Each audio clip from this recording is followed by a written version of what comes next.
Have you ever spent hours studying only to forget most of it the next day? You're not alone. A lot of people feel the same way. There's a smarter way to learn and remember more. In this video, I'll show you how spaced repetition and self-testing can help you study less, but remember more. By the end of this video, you'll know how to use these techniques to study less and remember more. Number 1. Spaced repetition. Spaced repetition was first introduced by Hermann Ebbinghaus, a German psychologist in 1885. He is best known for his research on memory and the forgetting curve. Benefits of spaced repetition. The main benefit of spaced repetition is that it helps you remember things longer by reviewing the material just before you forget it. This method strengthens your memory and makes it easier to recall the information. Other important benefits. You learn more in less time. Information stays in your memory for a longer period. Regular reviews help you remember the information when you need it. Spaced repetition is especially helpful for learning languages, preparing for exams, and studying subjects that need to be remembered over time. How to do spaced repetition. Let's say you want to learn a new language and memorize 1,000 words. You start by studying the words and reviewing them the next day. Then, you gradually increase the time between reviews. Common intervals for spaced repetition are 1 day, 3 days, 7 days, 14 days, 30 days, 45 days, and 60 days. These intervals can change depending on how well you remember the words. For example, if a word is hard to recall, you might review it more often. If it's easy, you can wait longer between reviews.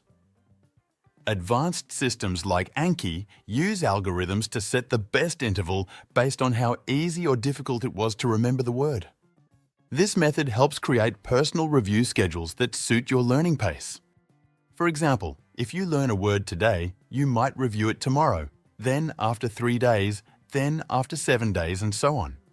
Eventually, you may only need to review it once a year. By that time, the word will be in your long-term memory, which is the goal. Now that you know how to use spaced repetition, let's talk about another powerful tool, active recall. Number 2. Active recall. Active recall is a great way to learn by making your brain work to remember information, instead of just looking at notes or books. Instead of reading, you ask yourself questions and try to remember what you've learned without looking at the material. How active recall works. Active recall helps you remember better by making your brain work harder. When you try to remember something, it makes the memory stronger. This way, your brain knows it's important and keeps it in your long-term memory. How to practice active recall. Here are some easy ways to use active recall in your study time. Ask yourself questions. After you study, close your notes and ask yourself questions about the topic. For example, what were the main ideas? How would I explain this to a friend? Use flashcards. Write questions on one side of a card and the answers on the other. Try to answer the questions without looking at the back. Apps like Anki or Quizlet can help with this too. Summarize from memory.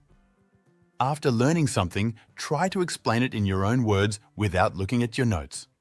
Then, check if you remembered everything correctly. How to make active recall more fun. Turn it into a game. Make it a challenge. Time yourself to see how fast you can remember facts or compete with friends. Teach someone else.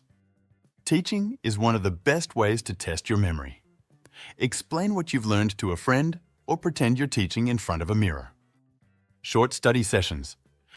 Study in small bursts of 15, 20 minutes instead of long periods. This will keep your brain fresh and make learning more enjoyable. By practicing active recall, you'll not only remember more, but save yourself hours of study time in the long run. The next one is mostly for people who want to learn languages. Number 3. Learning word. How can you learn words faster? One good way to learn new words quickly is by creating a story. Imagine a situation where you can use the words you are learning. This will help you remember them better. Writing a story with the new words also helps you practice using them. When you make up a story in your mind, you are more likely to remember the words because you are using your imagination.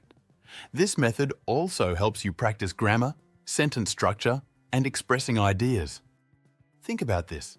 When you spend hours reading from a textbook, how much of it do you really remember the next day?